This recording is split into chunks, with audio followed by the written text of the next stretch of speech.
أمك مشتاقة لك وتشتي تسمع منها ولو مرة واحدة.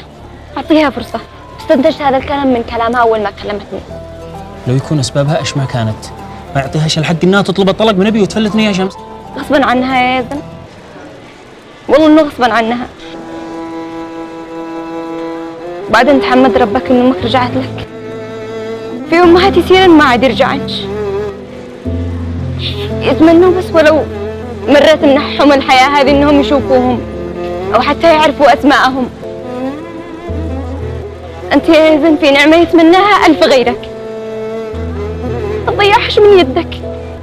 يا شمس أنت ما عشتيش الذي أنا عشته. أنا تربيت بدون أم.